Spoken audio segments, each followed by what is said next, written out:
কৰি বদলি বা মিউচুৱেল ট্ৰান্সফাৰ যিটো আছে ট্ৰান্সফাৰৰ কাৰণে এতিয়া আবেদন গ্ৰহণ কৰি থকা হৈছে।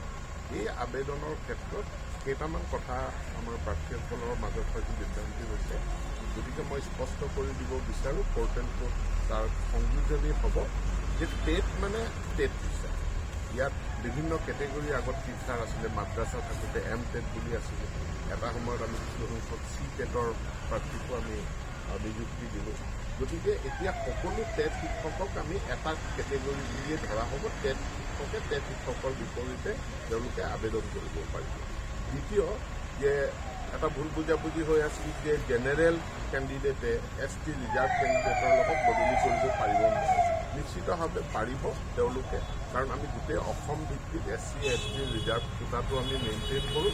গতিকে ৰিজাৰ্ভ কেটেগৰীৰ মানুহেও জেনেৰেলৰ লগত তেওঁলোকে মিউচুৱেল ট্ৰান্সফাৰটো কৰিব পাৰিব। 3 নম্বৰ কথাটো হ'ল যে যিটো 6 শিডিউল এৰিয়া আছে, 6 শিডিউল এৰিয়াৰ পৰা আমাৰ ভৈয়ামলৈ বা নন 6 শিডিউল এৰিয়ালৈ বদলি হৈ আহিব পাৰিব নোৱাৰিব। ইয়াৰ উত্তৰটো হ'ল পাৰিব, তেওঁলোকে তাৰ কাৰণে আবেদন কৰিব পাৰিব। খালি তাত এটা এডিশ্যন থাকিব, সেই এডিশ্যনটো হ'ল যে যদি BTCৰ পৰা তেওঁ বদলীকৰণ বিচাৰে, BTC কৰ্তৃপক্ষৰ পৰা NOC-খন আপলোড কৰিব লাগিব। 6 শিডিউল এৰিয়া কাৰ্বি আংলং বা ডিমা হাছাওৰ পৰা তেওঁলোকে এখন NOC ল'ব আৰু NOC-খন আপলোড কৰিলে তেওঁলোকক এই মিউচুৱেল ট্ৰান্সফাৰত আবেদন কৰিব পাৰিব।